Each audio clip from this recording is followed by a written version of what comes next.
Yo guys, check kamusta mga idol. So ay mag-update tayo ngayong gabi ng Sunday. Grabe, update muna tayo mga loads, no? Dahil marami nang nawawalan ng pag-asa. Ayan na, nasaktan tayo doon mga idol, no? So maraming nawawalan ngayon ng loob mga lodi, no? So grabe. Sabi ko nga mga idol ano ba tong nangyayari sa atin ngayon? It's either last shakeout o bear market na talaga tayo. Ayun lang yun mga lods, no? Kung saan mo gustong paniwalaan. So mamaya tignan natin yung mga update ng mga idol natin kung sila rin naniniwala ba na bear market na o may chance pa na mag-up tayo ngayon. Dahil ito, tinignan ko lang tong BGB mga lods. Grabe yung BGB mga idol. Nag-drop yung BGB oh. Kita niyo yan? Grabe oh. $4 de. Ano mga nakaraan? $4 to. Pero ang laki ng binaba ng BGB mga idol, no? Simula sabihin na natin kagabi. Oh. Simula kagabi, 8% din pala ang BGB. Mga lodi. Grabe rin, no? Tsaka yung tsura niya. Tignan niyo yung tsura niya sa XRP. Dali. Futures, XRP. Tignan niyo yung tsura niya. O XRP pa-recover na eh. Oh. Dito na oh. Pero nag-drop din yung XRP kanina. Ayan, nagda-drop ulit oh. Gravities. Saan yun yan? Ito yung kaninang madaling araw, no? 1.5. So ngayon, in-expect ko yan mag-50% yan mga loads. Ayan, di ba? Yun yung ano niya. Dito banda, no? Siguro bababa pa siya na hanggang dito. Sa 1.58 mga loads. No? Once na bumaba siya ng 1.58, try natin. No? Try natin pumuwi. Alam nyo ngayon mga loads, ngayon parang nasa bottom na tayo. I don't know kung bottom na to. Walang nakakaalam. Sabi nga lang, hindi na alam kung hindi mo machichempohan yung bottom. Pero parang ako, ayokong pumayag na nakita ko yung bottom tapos di ako nakapag-position, parang ganun. Parang sa akin lang yun Although mas priority dapat ang bodega mga idol, no? Wag na kayo mag-futures. Sa akin lang naman yun, no? Na kunyari, eto na pala yung bottom, no? Yung 1.5 tapos lumipad na siya. So parang manghihinayang ka, ano ba yan? Nakita ko yung bottom, hindi man lang ako nakapag-position. Sabihin na natin kumbaga hindi ka nakaposition dito. Dito na banda. O yan, ganyan na siya, ganyan na hanggang lumipad na siya. 'Di ba? So kahit saan man dito hindi ka naka-position. Sa akin lang 'yun Kinakausap ko 'yung sarili ko. Hindi ka naka-position, Jeblo, wala ka pala, may nang nilalang ka pala. Parang ganoon 'yung iniisip ko. So kailangan ko parang gusto ko lang, no? Gusto ko lang na dapat maka-position ako dito. So tiyempohan lang natin, hindi naman ako nagmamadali. Pwede naman natin tiyempohan 'to mga loads, no? Pero sa ngayon, pahinga muna, no? Check natin kung ano yung mga update ngayon, mga lodi. So, punta na tayo sa ating Crypto Bubble. Ano ba to? Kasi sino tinitignan Oh. B-shape. Oh, tayo, B-shape daw Crypto Bubble muna tayo. Ngayong hours medyo green, nakaka-recover na daw. Pero sa week wala talaga to, pulang-pula. Mga idol, no. So punta muna tayo dito. Kung yung iba, mga idol, no, lalo na yung mga mga retails, yung mga investor lang na maliliit tulad natin, kapag nagkakaroon ng ganitong drop, talagang napanghihinaan tayo ng loob, no? Yung iba, lalo na yung iba. Ako kasi hindi. Actually, nalulungkot lang kapag natalo yung trade ko. Pero pag bumababa na ganito, na-excite ako mga lod sa totoo lang, no? Parang tong China. Sabi nga ng China bought billions of dollars worth of silver and gold during yesterday's price drop. Kasi, 'di ba, natatandaan niyo humataw din yung gold, 'di ba? Humataw din 'yan mga idol. So, pero nag-drop siya ng malaki, yung news nga natin, 15 trillion, 'di ba? Nung nag-drop siya kahapon, yan, laki rin ng binagsak niyan mga idol, 1 hour natin. Ang laki rin ng binagsak niyan. So, nung nag-drop sila, ang ginawa nung China, bumili. 'Di ba? Bumili sila dito sa drop, sa bottom. Siguro kung bottom yan sa tingin nila. Ganon din sa silver.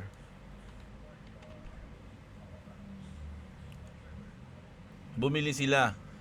Kung yung iba natatakot, yung iba nasi-shake out, yung mga malalaking bansa o yung malalaking institution bumibili. Hindi sila natatakot, mga idol, no? Ayun lang yung ano natin dito. Tapos bukod diyan bukod sa China, mga idol, hindi, mamaya ito pala muna. Yung whales, yung secret whale, no? Na nanalo noong October 10, yung pumaldo ng mga drop, mga idol, ngayon ubus. Sobrang laki ng talo niya. Ayan, no? Bitcoin crash 7%. A Trump insider who once maintained a 100% win rate has just been completely wiped out with an 800 million loss. Almost 1 billion na yan, mga idol. Saan galing yung pera niyan? Bilyonaryo ba yan? Malamang. Just 1 week ago, he was still up 125 million. Kumbaga, ito pa lang, mga idol, panalo na siya.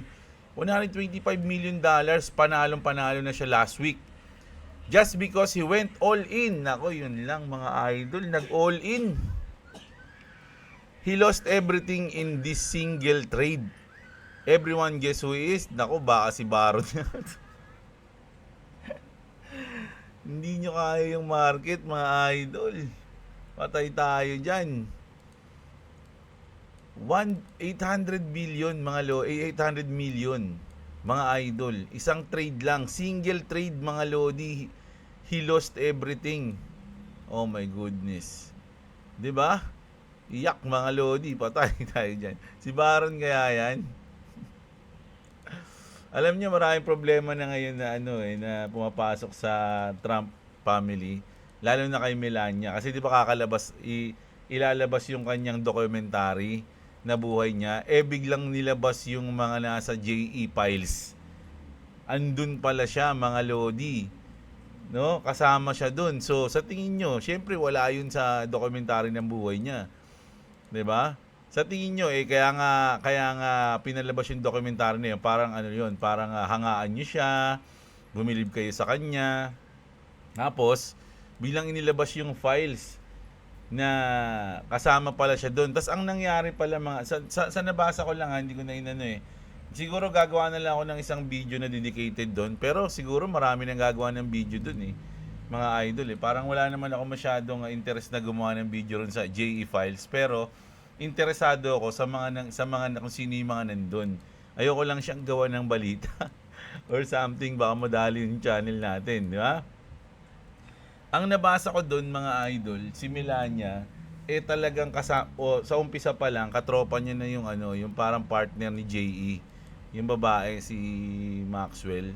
Parang katropa niya yun. Tapos pinakilala kay Trump. So parang ang sinasabi nila doon, binili ni Trump yun, si Melania. Binili niya.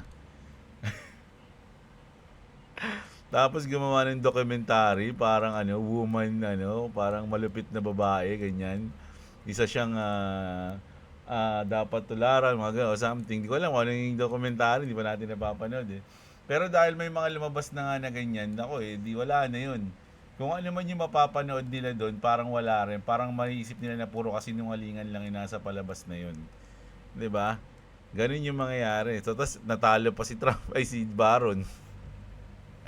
Hindi natin alam kung si Baron Trump to, mga idol Grabe, siguro na-realize ni Baron na ano yan.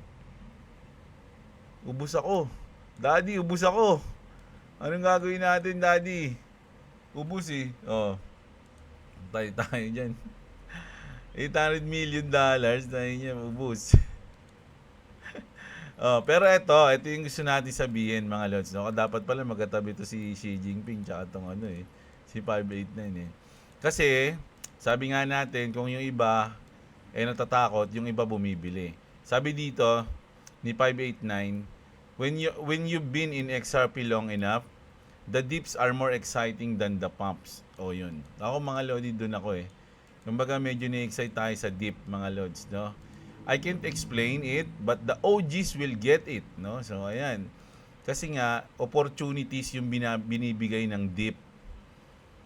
Yung pump, ang kailangan mong gawin doon, mag-take profit, 'di ba? Sa mga kinita mo nung nagkaroon ka ng opportunities. hindi ka naman pwedeng bumili sa dulo o sa top, sa tuktok. Lahat ng mga yumaman, sabi nga natin, bumibili yun sa mga ganitong sitwasyon. 'Di ba? Yung mga kunyari yumaman na sila, tapos nakita mo, sasabihin nila, nakabili kami nung nasa dip. Ngayon naman, parang isipin mo, dapat magkaroon din ako ng chance na makabili sa dip. Kailan kaya magkakaroon ng dip o yung crash para makabili ako? So, ito na yun. Binibigyan na tayo ng chance. Kaya yung iba, lalo ng mga OG, na-excite sila kapag mga ganitong sitwasyon. No? Yung bumabagsak.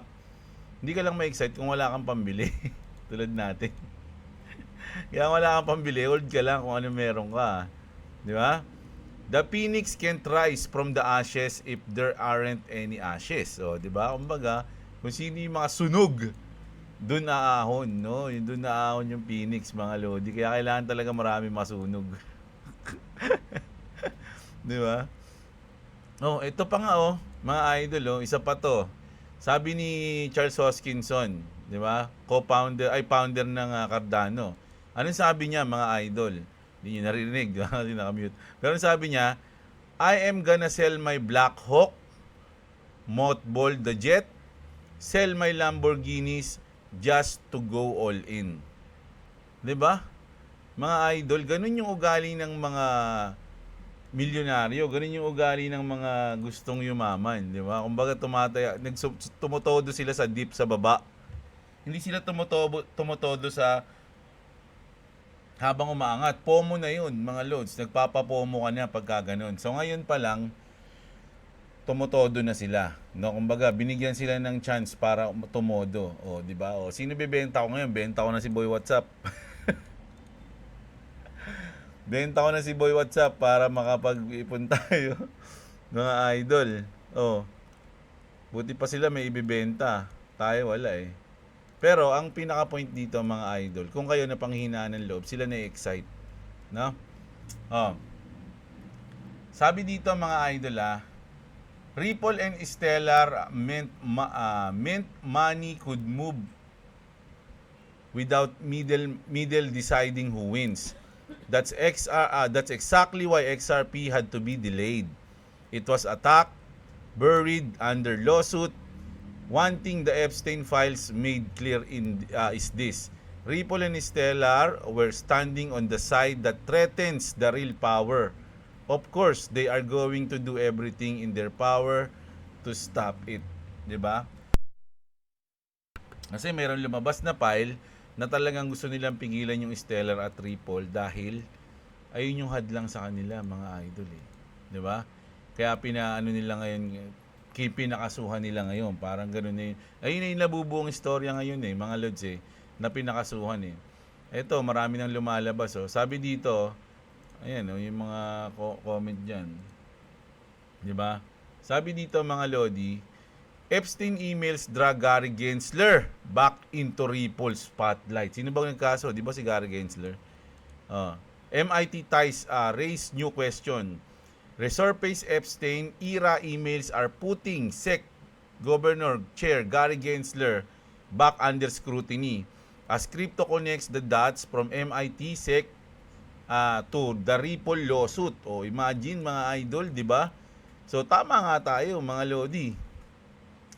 Gensler later taught blockchain at MIT, then became SEC chairman, then launched the historic case against Ripple and XRP. Don't you see the connection? And why the case started in the first place? Di ba? Wala. Sabi nga ng Ripple noon ni Brad Garlinghouse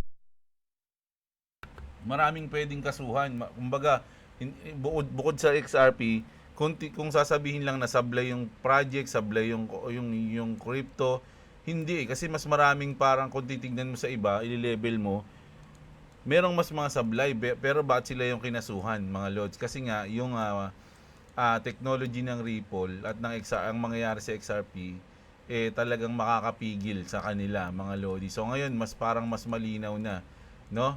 Na nabanggit pa sa files, 'di ba? Ang lupit nun, mga idol. Sabi pa dito, mga lodi, sabi ngayon ni David Schwartz, I don't know of any connection between JE and Ripple, XRP, or Stellar. I know of any evidence anyone that Triple or Stellar ever met with JE or anyone closely connected to him.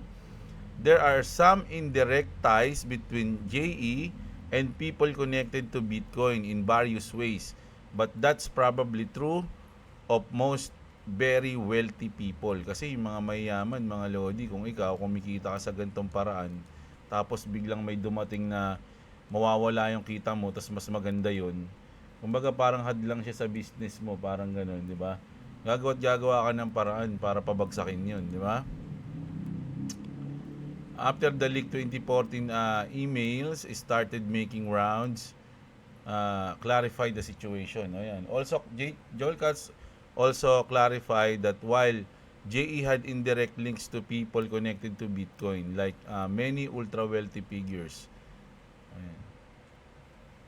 Ripple, XRP, and Stellar are not part of that story. No? So, na siguro, ayaw din talaga ng Ripple doon, mga lods. No?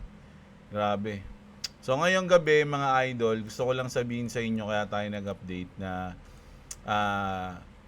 kapit lang, no? Kung sana wag kayo mawalan ng loob mga lods, no? Dahil yung iba lalo na yung mga big, kasi itong mga to sila Charles Hoskinson, yung mga big institution, yung China, alam nila yung sitwasyon, alam nila yung nangyayari. Alam nila na itong dip na to, itong crash na to is opportunity. No? At shake out din sa mga weak hands. Ayun yun eh. Kung weak hands ka, talagang aayaw ka na, 'di ba? Tulad ko kanina pagkagising ko para akong camel eh. Tapos nag-post ako sa Facebook, sabi ko ayawan na. Ayawan na. Sabi ko ganoon, no? Pero sa loob-loob ko mga lodi, parang nakakapagtampo nga eh, parang sa akin ganoon na ako ang tagal ko nang nagbubodega, tapos ngayon yung mga bago lang bibigyan sila ng chance para makapagbodega ng mas mababa sa binili ko, parang ganoon, di ba? So for me napakaganda nito lalo na sa mga bago, no. Kumbaga kung gusto mo talagang mag-profit sa ganitong panahon o sa ganitong sitwasyon ka, dapat magbobodega, yung crash, yung dip. Diba? So ito ay opportunity for me, no? At shake out sa mga weak hands, mga lodi, no? Kung bear market na, no problem mga idol, di bodega lang tayo hanggang mag bull market ulit. Pero sa tingin ko hindi pa bear market. Sa tingin ko sa akin lang to pwedeng bear market na mga lods. Actually, yung mga katropa nating mga content creator din talagang iniisip nila bear market na eh. Mga tropa natin yon. Kaya sabi ko iba-iba tayo, no. So sa akin parang super close natin sa bottom ngayon, mga lods, no. So pwedeng simula dito o medyo bumaba pa ng konti bago na maka-recover, o simula dito is magi-start na tayo mag-recover. Ganun yung sa akin, mga lods, no. Kung iba kasi ayun yung feeling ko eh. Iba-iba naman tayo ng feeling eh, mga idol eh, no. Kung sa tingin nyo bear market na, siyempre pag bear market na mas bababa pa, di mag-out na kayo, kaya mag-short kayo. Kayo yun mga lods eh. Ganun yun sa akin. Ako kasi hindi. So hold lang tayo. Ako mga idol, hold lang. Hanap ng tiyempo kung bibigyan. Kung hindi naman bibigyan, ox lang din. Mga idol, no problem. Waiting na lang tayo kung ano yung mangyayari. Pero sa akin, yun, no, kapit lang tayo mga idol. Kasi marami na nagpi-PM sa akin eh, kung nalulungkot na sila eh.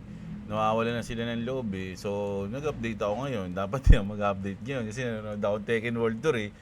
'Di ba? Abangan ko yung announcement mamaya eh. Ayan oh. Sino yung naglalaban? Naka-live kasi to mga idol. So, pagdating ng top 8, mag-a-announce sila ng season 3. So, inaabangan ko yun. Sana i-announce nila yung mga karakter dati, si Miguel, si Bob, si Lei Wulong, sana bumalik. No, ayun yung inaabangan. Pero kahit na hindi na bumalik yung iba, si Lei Wulong na lang, basta bumalik si Lei, masisave na yung buhay ko. Alam niyo kung bakit? Kasi isa tong Tekken sa mga ko eh, parang safe haven. Pag may problema ako dati, lalo na nung college, nung high school, nagtitekken ako. Nawawala yung problema ko, nawawala isip ko sa mga problema. Ito yung aking ito yung aking safe place pala, safe place ko, no? So isa si Lay Wulong sa mga ginagamit ko. Natutuwa ako pag ginagamit ko 'yun. Eh wala pa siya ngayon dito. So inisip ko pag bumalik siya, syempre matutuwa rin naman ako. Parang yung sama ng loob ko sa trading. Mawawala. No, kumbaga matutulungan ako ni Lay para medyo bumaba yung aking mga nararamdaman, mga idol. So sana bumalik sila ngayon season 3. Hindi ko alam kung i-announce ngayon o bukas ng umaga eh. Kasi nasa top 20 loser round na. Bago magsimula yung top 8 saka yun i-announce mga idol eh. So hindi ko alam kung anong oras yun. Putik baka gabing-gabi na yun. No? Bukas na lang. Gusto ko sana live nyo mapanood eh. Yung kumbaga kasabay nyo ako mapanood kung sino yung mga i-announce. Para kung sakaling lumabas yun, makapasigaw talaga ako dito. No? So ayun mga idol, no? Huwag niyo masyadong seryosohin ang buhay. Maging masaya lang tayo mga lodi at kapit lang lalo na kung long-term holder, no? Easy lang mga idol. Ganun talaga ang crypto at sana makarecover na para masaya na tayo lahat. So ayun lang mga lods. Bawi tayo bukas bukas na lang tayo basa ng comment. So kita-kits mga lodi, sobrang solid nyo. Sana i-like nyo yung video natin. Maraming salamat sa mga nanood mga idol. Magandang gabi sa inyong lahat at What's up, what's up? yun na. Okay, babayu. Sana. Okay na. I'm gonna say bye-bye. Bye-bye you!